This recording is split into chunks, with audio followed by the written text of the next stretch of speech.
દુર્યોધન જે છે એને ભીમસેનની ગદા દ્વારા પ્રહાર કરવામાં આવ્યો છે ને અધમુઓ એવો મરું કરતો એવો દુર્યોધન હજુ પ્રાણ છોડીને નથી ગયો, એટલે એ જીવતો પણ છે અને મરેલો પણ પડ્યો છે. અને એવા સમયે ત્યાં આવીને અશ્વસ્થામાએ કીધું છે કે આ યુદ્ધ હારી ગયા ને આપણે, એનું એક જ કારણ છે. એટલે દુર્યોધને પૂછ્યું, મરતા ક્યાં ના કરતા? હા, મરતા ક્યાં ના કરતા? એટલે જેની બુદ્ધિ ના હોય ને એ શું કરે, તરણાનો પણ આધાર લઈ લે. પણ ત્યારે મરતી વખતે એણે જો ભગવાનને એકવાર યાદ કર્યા હોત ને, કારણ કે વિરાટ સ્વરૂપ પણ એણે એકવાર દુર્યોધનની સભામાં ભગવાને બતાવ્યું હતું મારા વાલાએ. હા, અને એનો દર્શન કર્યા પછી પણ એને કીધું હતું ને 5 ગામ આપી દો. દૂત બનીને પ્રભુ ગયા હતા, તમે 5 ગામ આપી દો, પાંડવોને 5 ગામ આપી દો, બાકીનું બધું તમારું. અને એ વખતે ભારત વર્ષ આટલું ભારત નહોતું, આખી દુનિયા ભારત વર્ષ હતી, તો પણ એ દુર્યોધનને ઓછું પડતું હતું ને એને એમ કીધું હતું કે 100ની નોક બરાબર જમીન પણ હું પાંડવોને નહીં આપું, એટલો અભિમાની હતો, દુષ્ટ હતો એ. હા, અને તે વખતે ભગવાનને એવી આજ્ઞા કરી હતી એણે દૂતોને કે ભગવાનને જંજીરથી બાંધી લો, સાંકળથી બાંધી લો. અને કૃષ્ણએ એવું કીધું હતું, બાંધાય તો બાંધી દે ને, કારણ કે માં જશોદાએ બાંધ્યો તો, બાકી તારાથી તો બંધાય એવું નથી હું.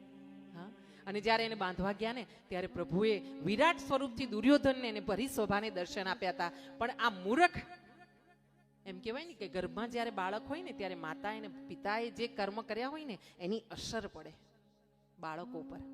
એટલે આપણે ત્યાં ગર્ભાધાન સંસ્કાર આપણા સનાતન ધર્મમાં કરાવવામાં આવે છે. કેમ કે બાળક સંસ્કારી થાય, અને એ સંસ્કારથી, બાળકના સંસ્કારથી કંઈ આપણાને સમાજને લાભ થાય છે એ તો છે જ. હા, એ તો છે જ. પણ મોટી ખોટ જો અસંસ્કારી બાળક જન્મે ને બેન, તો મોટી ખોટ એ બાળકને થાય છે, એનું જીવન બરબાદ થાય છે અસંસ્કારથી.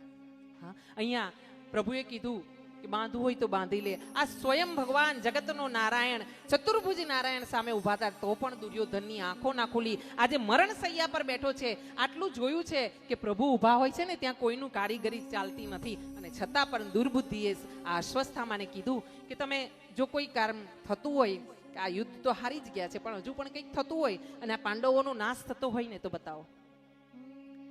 વિચાર ન કર્યો કે 100 કૌરવો અને આટલી અક્ષોહેણી સેના, 11 અક્ષોહેણી સેના, હા, અને એટલો નાશ થઈ ગયો તો પણ 5 પાંડવોને એક ખરોચ નથી આવી, તો એનો અર્થ શું થાય?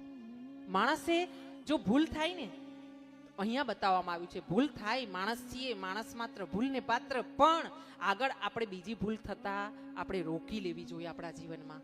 હા, આપણી ભૂલોને સુધારી લેવી જોઈએ, એને માણસ કહેવાય છે. અહીંયા જ્યારે અશ્વસ્થામાએ આવું કીધું છે ત્યારે અશ્વસ્થામાએ પાછું કીધું છે કે જો તું મને એકવાર મોકો આપે ને, મને સેનાપતિ જાહેર કરી દે ને કૌરવોનો, તો હું છે ને હજુ પણ આ હારેલી બાજીને જીતાઈ લાવું. હા, કોઈ એવા હોય કે બ્રહ્મ એટલે કે ભૂદેવને ત્યાં જન્મ લીધો હોય પણ હોય શુદ્ર, અને કોઈ એવા હોય જે શુદ્રને ત્યાં જન્મ લીધો હોય પણ ભૂદેવ હોય. હા, પોતાના સંસ્કારથી ભૂદેવ હોય. તમે જોજો આદિવાસીમાં અત્યારે જાઓ, દાદા પાંડુરંગ આઠવલે દ્વારા જે ગીતાના ઉપદેશ અને પાઠ ચલાવવામાં ભાવ ફેરી કરવામાં આવે છે ને, એ દાદાને નમસ્કાર કરવા પડે આપણે. હા, કે એમણે કેટલું જાગૃતતા લાવી લીધી છે કે આદિવાસી લોકો શુદ્ધ રહે છે. હવે અહીંયા અશ્વસ્થામા ગયો છે, કીધું છે કે મને સેનાપતિ બનાવ. દુર્યોધને એને સેનાપતિ બનાવ્યા છે, અને અશ્વસ્થામા આ પાંડવોની શિબિરમાં આવ્યા છે. આ અંતર્યામીને ખબર પડી ગઈ છે મુરલીવાળાને કે આજે કંઈક અજુકતું થવાનું છે, એટલે મુરલીવાળાએ એવું કીધું કે ચાલો તમે આનાથી થાકી ગયા હશો ને યુદ્ધથી આટલા દિવસથી, તો ચાલો હું તમને હંસના દર્શન કરાવી લાવું. હંસ એટલે પરમહંસ, પરમહંસોના દર્શન કરાવવા માટે ભગવાન નીકળ્યા છે. આમ પાંડવોને પાંચેને અને દ્રૌપદીને સાથે લઈને ભગવાન આમ બહાર આંટો મારવા માટે લઈને નીકળ્યા છે. અને એવા સમયે, રાતના સમયે આ કુટીરમાં જ્યાં પાંડવોના 5 પુત્રો પાંડવોની શિબિરમાં સૂઈ રહ્યા છે ને, એવા સમયે આ અશ્વસ્થામા નરાધમ આવ્યો છે, અને આવીને એણે આ પાંડવોના 5 પુત્રોના શિરના છેદન કરી નાખ્યા છે. જો દુર્બુદ્ધિ આવે ને ત્યારે મગજ લોક થઈ જાય. હા, અને જ્યારે મગજ લોક થાય ને ત્યારે આત્માને એકવાર મેસેજ આવે કે આ બુદ્ધિ બંધ થઈ છે, થોડી વાર રોકાઈ જાઓ. હા, ગુસ્સો આવે ત્યારે કહેવાય ને કે 1 થી 100 ઉલટી ગણવાની. હા, 100, 99, 98, 97, 95, 94 આમ ગણવાનું. પણ એ માણસ જો એમ ન કરે ને ત્યારે ગુસ્સામાં લીધેલો નિર્ણય ખોટો થઈ જાય અને મહાપાપ થઈ જાય. અહીંયા અસ્વસ્થામાં એ 5 પાંડવોના પુત્રોના મસ્તક છેદન કરી દીધા છે અને લઈને દુર્યોધનની પાસે ગયો છે. દુર્યોધનને એક એવું વરદાન છે કે તારું મૃત્યુ ક્યારે થશે કે જ્યારે તારા હૃદયમાં હર્ષની અને શોકની બંને લાગણી ભેગી થશે ને ત્યારે તારો પ્રાણ છૂટશે. હા, બધું નક્કી છે, ઉપરથી બધું નક્કી છે. પણ એ નક્કીમાં જો તમે મીન મેખ કરવા માંગતા હોય ને, વિધાતાના ખરાબ લેખમાં મીન મેખ કરવા માંગતા હોય ને, તો ખાલી એક જ રસ્તો છે, આના શરણે જવાનો અને એનું નામ લેવાનું. તમારા ખોટા લખાયેલા લેખ પણ જો મીનમેક કરી શકે ને તો આ કૃષ્ણ છે, કૃષ્ણ સિવાય કોઈ નહીં. હા, તમે કોઈ તમારા ગુરુના શરણે જાઓ ને, અને જો તમારા ગુરુ તમારી ઉપર આમાં હાથ મૂકી દે કે કૃપાની દ્રષ્ટિ કરી દે ને, નજરથી નજર મેળવીને, તો તમારા ખરાબ નસીબને સુધારી દે ગુરુજી મહારાજ. હા, અને એટલે અહીંયા જ્યારે અસ્વસ્થામાં 5 પાંડવોના પુત્રોના મસ્તક લઈને આવ્યા છે ને, ત્યારે કહેવાયું છે એવું, દુર્યોધને દૂરથી જોઈને જ ઓળખી નાખ્યા છે કે આ તો બાળકોના મસ્તક છે, આ પાંડવોના મસ્તક નથી. હા, આટલો જ્ઞાની દુર્યોધન. અને જેવા નજીક આવ્યા ને એટલે અસ્વસ્થામાં કીધું કે જો મિત્ર, બાજી જીતીને લાવ્યો છું. એટલે દુર્યોધને એવું કીધું કે લાવ મને જરાક સ્પર્શ કરવા દે, મને શંકા છે કે આ પાંડવોના માથા નથી. અને જ્યાં આ દુર્યોધને આમ હાથમાં માથું લીધું ને તો આમ કરીને છૂંદી નાખ્યું. હા, અને ત્યારે એને કીધું અરે અભાગ્યા, તે તો મારા કુળમાં દીપક કરવા વાળો ને અમને છે ને આ પિંડ દેવા વાળાને મારી નાખ્યા, ક્યાંય અમને પાણી દેવા વાળા ન બચવા દીધા. તે તો આ તો ખોટું કર્મ કર્યું. તે તો અમારા કુળના નાના નાના બાળકોને મારીને આવ્યો છે તું તો. હા, તને આટલો બધો હરખ, તે ખોટું કર્મ કર્યું છે ને. આમ જ્યાં એક બાજુ પહેલા જોયા કે 5 મસ્તક છે, પાંડવો મરી ચૂક્યા છે, બીજી બાજુ એને લાગણી થઈ કે અરે મારા કુળમાં તો દીપક પ્રગટાવવા વાળું કોઈ ન રહ્યું. અને આમ 2 લાગણી ભેગી થઈ અને દુર્યોધને પોતાના પ્રાણ છોડી દીધા છે. બોલી કૃષ્ણ કનૈયા લાલ કી જય, જગન્નાથપુરી ધામ કી જય. અહીંયા ભગવાન બધાને પરમહંસોના દર્શન કરાવીને પોતાની કુટીર પર લઈને આવ્યા છે. અમને ખબર છે કે અત્યારે આ ખોટું થઈ રહ્યું છે. અને આવીને જ્યાં દ્રૌપદીએ 5 પુત્રોના મસ્તક છેદાયેલા જોયા છે, મૃત્યુ પામેલા પોતાના 5 પુત્રોને જોયા છે, અને દ્રૌપદી એવી સતી, હા, ધારતે ને, તો જે સમયે એનું નામ લેવામાં આવ્યું ને સભાની અંદર, એ સમયની અગ્નિપુત્રી હતી દ્રૌપદી. આંખની એવી જ્વાળા નીકળતી ને કે આખી ને આખી સભા ભીષ્મ પિતા સાથે સળગાવી નાખતે, બાળી નાખતે. એ દ્રૌપદી સતી હતા. એક પતિના રૂમમાંથી જ્યારે બીજા પતિ પાસે જતા ને ત્યારે અગ્નિમાંથી પ્રવેશ કરીને બહાર નીકળતા પવિત્ર એવા સતી હતા. હા, પણ દ્રૌપદી સતીની સાથે એવી વિદુષી હતી કે એણે વિશ્વાસ રાખ્યો કે મારા પતિ છે ને, મારા પતિ જે કરે તે સાચું. 5 પતિઓની પત્ની પણ છતાં સતી એવી દ્રૌપદીના ચરણોમાં નમસ્કાર કરીએ. આ સતી આપણા દેશમાં, ભારત દેશમાં થઈ શકે, બાકી બીજે કંઈ સાંભળ્યું છે? હા, ક્યાંય સાંભળ્યું છે કોઈ નદીને માતા કહેતા અમેરિકામાં? ક્યાંય સાંભળ્યું? લોકો કેનેડા જવા માટે મરી જાય. અરે મરી જશો, ત્યાં જશો ને હેરાન થઈ જશો. અડધા તો મરીને પાછા આવે છે. મા બાપ મોઢા નથી જોતા. અરે ભારતમાં રહો, ભારતમાં કંઈક નવું કરવાની કોશિશ તો કરો, થશે, સારું થશે. જેવું કેનેડામાં છે એવું શું ભારતમાં ન થઈ શકે? હા, કોશિશ તો કરો તમારી ભારત માતા માટે. આપણાને એક ગર્વ હોવો જોઈએ કે આપણે ભારતવાસી, આપણી માં ભારત માતા. હા, એકવાર જોરદાર જયકાર બોલીએ, ભારત માત કી જય. માં ભારતીને વંદન કરીએ કે માં, અમને આવો જ તારા માટે ગર્વ રહે કે અમે ભારતીય છીએ, અમે હિન્દુ છીએ. અમને કાયમ આવો ગર્વ રહેવો જોઈએ કે અમે હિન્દુ છીએ, સનાતની છીએ. હા, આવો. માં દ્રૌપદી રડ્યા છે ચોધાર આંસુએ, અને એમને રડતા જોઈને અહીંયા અર્જુને વચન આપ્યું છે કે જે આતા આઈએ આ બાળકોનો નાશ કર્યો છે ને, તને તારા સંતાનોનો નાશ કરીને તારો ખોળો ખાલી કર્યો છે ને દ્રૌપદી પ્રિયા, હું એનો વધ કરી નાખીશ, એને જીવતો નહીં રહેવા દઉં. અને આમ ભગવાન શ્રી કૃષ્ણની સાથે અર્જુન રથ લઈને નીકળ્યા છે. પ્રભુએ રથ ચલાવ્યો છે. કેવો નસીબ વાળો કે હા, 4 ભુવનનો નાથ, હા, 14 ભુવનનો નાથ એવો મારો વાલો જગતનો નાથ એનો રથ ચલાવે, અર્જુનનો. હા, રથ લઈને ગયા છે અને જ્યાં આગળ ચાલ્યા છે ને ત્યાં એમણે અસ્વસ્થામાને જોયો છે. એમને ખબર છે ભગવાને અર્જુનને કીધું છે કે આ કાર્ય છે ને આટલું ખરાબ કાર્ય અસ્વસ્થામાં સિવાય કોઈ નહીં કરી શકે. પ્રભુએ આમ નિશાની આપી છે. આગળ અસ્વસ્થામાં દોડ્યો જાય છે અને પાછળ ભગવાન રથ ચલાવી ગયા છે. આ બધી બાજુ દોડીને થાક્યો છે. ક્યાંય એને સહારો નથી મળ્યો, ક્યાંય એને આશરો નથી મળ્યો. એટલે એક જગ્યાએ જ્યાં ઊભો છે ત્યાં અર્જુને એને દોરડાથી બાંધી દીધો છે, રથમાં નાખ્યો છે અને લઈને દ્રૌપદી પાસે કુટીર પર આવ્યા છે. અને જ્યાં પડાવ હતો, છાવણી હતો, ત્યાં આવીને આ દ્રૌપદીના ચરણોમાં આ અસ્વસ્થામાને ધક્કો મારીને અર્જુને એના ચરણોમાં મૂકી દીધો છે અને કીધું છે કે હા, હું પકડી લાવ્યો છું અને આ જે છે ને એ આપણા 5 પુત્રોનો મારનાર છે, પાપી. હવે જેવી દ્રૌપદીની નજર પડીને અસ્વસ્થામાં ઉપર, કરુણાની દેવી માં દ્રૌપદી પોતાના 5 પુત્રોને તો હજુ સબને જોઈ રહી છે, માથા વગરના. એના ખોળાની આગળ પોતાના 5 પુત્રોના શબ પડ્યા છે, છેદાયેલા. અને એ ચોધાર આંસુએ અત્યારે પોકાર કરીને રડતી હતી. અને બીજી તરફ એની નજર પડીને બ્રાહ્મણ દેવતા ઉપર, ત્યારે એને કીધું, મુચ્યતામ એસ બ્રાહ્મણો નિત્ય રામ ગુરુ. એને છોડી દો. બ્રાહ્મણ છે ને, બ્રાહ્મણ કાયમ માટે ગુરુ છે. બ્રાહ્મણો કાયમ જ પૂજનીય છે. ભૂદેવને પૂજા કરાય, એમને સજા ન કરાય, હા, એમને હેરાન ન કરાય. એમને છોડી દો. ભીમસેન ઉભા થયા છે ગદા લઈને અને કીધું છે, ના દ્રૌપદી, તમે દેવી બેસો, હું આને મારી નાખીશ. હું આને જીવતો નહીં છોડું. હું પ્રહાર કરીશ મારી ગદાનો, એને મારી નાખીશ. આપણા બાળકોને મારી નાખ્યા છે. તે વખતે દ્રૌપદી માં છે ને અસ્વસ્થામાની સામે ઊભી રહી ગઈ છે.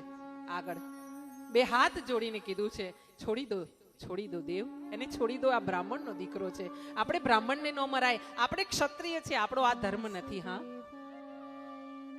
હું તો આજે બાળક વગરની થઈ છું, પણ તમે વિચાર કરો કે એની માતા પણ તો આજે બાળક વગરની થશે જો તમે એનો વધ કરશો તો. હા, અને એક તરફ દ્રોણાચાર્યનો વધ થઈ ચૂક્યો છે. પતિ વગરની આપણી ગુરુમાં છે અને ગુરુનો જ એક બીજો અવતાર ગણાય એનો દીકરો, પિતાનો જ અવતાર ગણાય એનો દીકરો. અને જો દ્રોણાચાર્ય પછી આપણે અસ્વસ્થામાને વધ કરીશું ને તો માં કૃપી છે ને, સંતાન વગરની, પતિ વગરની, આમ એને 2 તકલીફ ઊભી થશે, બધી બાજુથી તકલીફ થશે. એક તો એ પતિ વિહોણી છે, ઉપરથી એ સંતાન વિહોણી થશે. અને આપણાથી આ કાર્ય ના કરાય.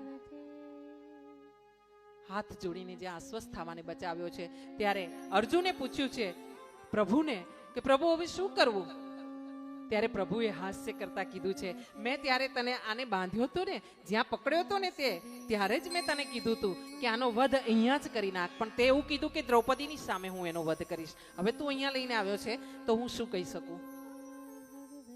જો આતાતાઈ હોય, જેણે બાળકોનો નાશ કર્યો હોય, સમાજમાં જે નાની નાની દીકરીઓને તકલીફ દે છે ને, હા, 2 વર્ષની, 6 વર્ષની, 15 વર્ષની, 25 વર્ષની દીકરીઓની જે ચાદર ખેંચે છે ને, દુપટ્ટો ખેંચે છે ને, જે છેડો પાલો પકડે છે ને, એવા નરાધમોને ત્યાં જ સજા થવી જોઈએ. એમના માટે બીજો વિચાર કરવાનો જ ના હોય.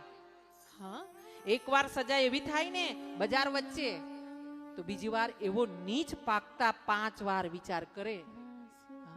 2 વર્ષની દીકરીઓ, હા, 6 મહિનાની દીકરીઓને હાથ અડાડે. આનાથી વધારે દુર્યોધન કયા હોય? આનાથી મોટા રાવણ કોણ હોય સમાજમાં? હા, આપણે એમ કહીએ ને રાવણ, પણ રાવણે તો સીતા માતાને સ્પર્શ નહોતો કર્યો એની ઈચ્છા વગર. હા, એ ગભરાતો તો માં સતીથી કે જો હું સ્પર્શ કરી લઈશ ને તો મારી આખી લંકા સહિત, મારા આખા વંશ સહિત મને બાળી નાખશે આ સતી. અને આજના નરાધમો તો રાવણને પણ સારા કેવડાવે. 100 રાવણ થાય ને તો પણ આ નરાધમોની લાયક ના થાય, એની તોલે ના આવે. હા, આવા નીચ છે લોકો. આજે પણ રાવણ સૃષ્ટિ પર ફરી રહ્યા છે. અને એટલે જ્યારે દીકરીઓને તમે બહાર લઈને આવો ને ત્યારે મારી એક વાત છે, હું અત્યારે પણ જોયું, મેં કાલે હાફ પેન્ટ પહેરીને દીકરીઓ ફરે છે. હા, તમે તમારા પતિ સાથે, તમારા પરિવાર સાથે તમે એવી જગ્યાએ જાઓ ત્યાં તમારા કપડાં કદાચ ના પહેરવા જોઈએ, પણ પહેરો. હું સલાહ નથી આપતી, પણ તમારે ના જ રહેવાતું હોય, તમારી પાસે વ્યવસ્થા ન હોય પૈસાની, તો તમે ફાટેલા તૂટેલા અડધા કપડાં પહેરો. હા, અને હવે એક આ કળિયુગની તમે એક નવી વાત છે કે ભાઈઓ છે ને આખા પેન્ટ પહેરે, કુર્તા પહેરે, અને બહેનો છે ને હાફ પેન્ટ પહેરે અને પટ્ટીવાળા ઉપરના કપડાં પહેરે, પટ્ટીવાળા. હા, શું છે, તમને શરમ નથી આવતી? હા, ઢાંકણીમાં પાણી લઈને ડૂબી મરો, અને એ દીકરીઓને નહીં, એમના મા બાપે ડૂબી મરવાની જરૂર છે. હા, કે તમે તમારી દીકરીઓને વશમાં કેમ નથી રાખતા? આ કપડાં પહેરાવાને લાયક છે તમારી દીકરીઓ? બીજા કપડાં નથી મળતા સમાજમાં તમને? તમારી પાસે વ્યવસ્થા નથી? અને તમારા અંડરમાં ના હોય તમારી દીકરીઓ, તમારા કંટ્રોલમાં ના હોય, તો એવી દીકરીઓને તમારા ઘરની બહાર રાખો. હા, કારણ કે એક એક દીકરીઓ, હું એવું નથી કે કપડાથી, આ યુટ્યુબથી હું જ્યારે આ બોલી રહી છું ને ત્યારે મને ગાળ દેવાવાળા, અપશબ્દ બોલવાવાળા પણ હોય છે. જ્યારે હું કહું છું ને આવી વાતો, ત્યારે મને અપશબ્દો યુટ્યુબ પરથી કહે છે, પણ હું સમજુ છું એ લોકોની સાથે બુદ્ધિનો અભાવ છે. બિચારાની ઉપર મને દયા આવે છે. દયા આવે છે કે આ બિચારા છે ને, બિચારા છે, બાપડા છે. હા, તમે સિંદૂર નથી પૂરતા, પતિ છે તમારો, તમે ચાંદલો નથી કરતા. હા, તમે લાલ બંગડી નથી પહેરતા, લાલ લીલી બંગડી પહેરો મારી બહેનો માતાઓ. હા, સૌભાગ્યવતી બહેનો, તમે સાડી છોડી, માથે ઓઢવાનું છોડ્યું, તમે ડ્રેસ પહેરવા માંડ્યા, કંઈ વાંધો નથી, પણ દુપટ્ટો તો રાખો મારી બહેનો. તમે લેંગીસ પહેરવા માંડી. હા, આ બધું હું બેન છું એટલે હું તમને કહીશ. તમે મને ગાળ દેવી હોય તો દઈ શકો, કારણ કે એવું છે કે જ્યાં સુધી હું લઉં નહીં ત્યાં સુધી મને આવવાનું નથી. હા, મેં હાથ કરીને આમ પ્રસાદ માંગ્યો હોય ને તો પ્રસાદ લીધો કહેવાય, પણ હું લેવાની નથી, એટલે તમને જ પાછું આવવાનું છે. જે આનો વિરોધ કરો તો. હા, જે સમજો છો ને, આજ પછી ભૂલ થઈ તો થઈ, આજ પછી સુધાર કરો આપણા ઘરમાં. હા, બને ત્યાં સુધી આવા જગ્યાએ જઈએ આપણે સાડી પહેરીએ. જો મધુબેનને જુઓ, એની શરીરની એવી હેસિયત નથી કે બેન સાડી પહેરી શકે, બનારસી પહેરીને બેઠી છે. હા, એવી એક બહેનો નથી, ઘણી બહેનો છે. જો માં બેઠી છે, માતારામ, હા, સાડી પહેરી છે ને માથે ઓઢ્યું છે. જો આટલી ઉંમરે એ સાડીને સેવી શકતી હોય, હાચવી શકતી હોય માથે ઓઢીને, તો આપણા જેવી બહેનો શું સાડી ન પહેરી શકીએ? હા, આપણા સનાતન ધર્મની આ સંસ્કૃતિને આપણી બહેનોએ જ સાચવવાની છે, બીજા કોઈએ નહીં. ભાઈઓની વાત તો પછી છે. હા, આવો, હજુ ઘણું કહેવું છે પણ મારી પાસે સમય ઓછો છે. હા, સવારે ઉઠો ને, બાળકો સાથે એકવાર ભગવાનને પગે લાગવાનું બધાએ. સવારથી સાંજ સુધીમાં એકવાર બધાએ સાથે બેસીને જમવાનું. ઘરમાં નિયમ રાખવાનો કે તમે સવારે ન જમી શકો તો કંઈ નહીં, સાંજે બધા આવી જાય પછી બધાએ સાથે બેસીને જમવાનું. હા, અને ખાસ સવારે ઉઠીને તમારા માતા પિતા, તમારા સાસુ સસરા હોય તો એમને પગે લાગો, સદેહ હોય તો, ન હોય તો એમના ફોટા હોય એ ફોટામાં પણ એમને પગે લાગો, છબીને પણ પગે લાગો. હા, આટલું કરશો ને, ક્યાંય ભાગવત કરાવવાની જરૂર નહીં પડે, ક્યાંય દીવો પ્રગટાવવાની જરૂર નહીં પડે. હા, આવો, અહીંયા દ્રૌપદીએ ના કીધી છે અને ભગવાને કીધું છે આતાતાઈ કોઈ પણ હોય, બ્રાહ્મણ હોય તો પણ એને મારવો જોઈએ. અને બીજી બાજુ ભગવાને કીધું છે બ્રાહ્મણ હોય ને તો એને આંગળીનો સ્પર્શ પણ ખોટી રીતે ના કરાય. હા, એ તો પૂજનીય છે. એને દૂરથી જોઈએ ને એટલે સાષ્ટાંગ કરવા જોઈએ ભૂદેવને. હા, આમ ભગવાને બે બાજુની વાત કરી છે. એટલે અર્જુને ભગવાનની સામે જોયું છે. અર્જુન છે ને ભગવાનને બરાબર ઓળખી ગયેલો, કારણ કે અર્જુન જ્યારે સૂતા ને ત્યારે એના રોમ રોમમાંથી અવાજ આવતો, હરે કૃષ્ણ હરે કૃષ્ણ હરે કૃષ્ણ હરે કૃષ્ણ. આવું અર્જુનજીએ સેવેલા ભગવાનને, અને એટલે ભગવાને એનો રથ ચલાવેલો. હા, જેવો તેવો અર્જુન નહોતો કે જેના તેના કામ કંઈ ભગવાન નથી કરી નાખતા. જ્યારે રોમે રોમમાં કૃષ્ણ સમાય છે ને ત્યારે કૃષ્ણ એવા અર્જુનના રથ ચલાવે છે. હા, અહીંયા જ્યારે ભગવાને હાસ્ય કર્યું છે અને નજરથી નજર મળી છે અર્જુનની ને ભગવાનની, ત્યારે અર્જુન સમજી ગયો છે. અર્જુને પોતે વાર કર્યો છે અને કીધું છે કે જે ભૂદેવ છે, જે સન્માનનીય લોકો છે ને, ઊંચી પદવીના લોકો છે ને, એમનું અપમાન કરવું ને સમાજની વચ્ચે, એ જ એમનો વધ કર્યા બરાબર છે. આ ભાગવતજીમાં લખ્યું છે, તમે જોજો, સાંભળજો ધ્યાનથી, કે જે પ્રતિષ્ઠિત વ્યક્તિ છે, જે ભૂદેવ છે, એને સમાજની વચ્ચે એકવાર અપમાન કરી નાખો ને, અપશબ્દ બોલો ને, એટલે એનો વધ કર્યા બરાબર છે. પછી એને જીવવાનું મોઢું બતાવવાનું અઘરું પડે. હા, અમારે ત્યાં જો સમાજમાં, હું મારી વાત કરું ને, અમારે ત્યાં એક નિયમ છે કે જો પડોશમાં આવું ક્યાંક થતું હોય, વધારે વાત નથી કરતી ઊંડાણમાં, પણ જો પડોશમાં કોઈ બહેનો ઝઘડતી હોય ને તો અમારો દરવાજો બંધ રાખવાનો, દરવાજો નહીં ખોલવાનો. અને કદાચ હું સ્ત્રી છું, કદાચ મારાથી એવું થયું હોય કે હું જોઈ આવી હોઉં કામ કરતા કરતા, હું બધું કામ જાતે કરું છું, વાસણ સિવાય બધું જ કામ જાતે કરવાનું મારે. હમણાં થાય તો ઠીક છે, કલાક પછી પાછું કરવાનું, થાકી ગયા હોય તો, પણ મારી જાતે. તો બહાર જઈને કદાચ હું જોઈ આવી હોય, કોઈ લડતા હોય ને કંઈ વાત હોય, તો હું આવીને માનસીના પપ્પાને કહેતી ને કે જુઓ ને પડોશમાં આમ થયું, એટલે એના મોઢામાંથી એક જ અવાજ નીકળતો, ગુરુદેવ દત્ત ગુરુદેવ દત્ત. એ મને ક્યારેય આંખ કાઢીને નહીં કહેતા કે બંધ કર. એ ગુરુદેવ દત્ત બોલતા ને એટલે મારે સમજી જવાનું કે આ વાતને મારે બંધ કરવાની છે. હા. જ્યારે એ સેલ મારતા ને ત્યારે આખા સમાજને ખબર હતી કે રમેશભાઈએ સેલ માર્યો હોય ને તો ગાયત્રી પાછળ જ બેઠી હોય. અડધી રાત હોય, સવાર હોય, પરોઢિયું હોય કે ગમે ત્યાં જતા હોય, કોઈ પણ સાધન હોય, ગાયત્રી સાથે હોય. અને જ્યારે સેલ મારે ને ત્યારે હું પાછળ બેસીને એમ કહું ને ગુરુદેવ દત્ત, પછી જ એમનો સેલ વાગે.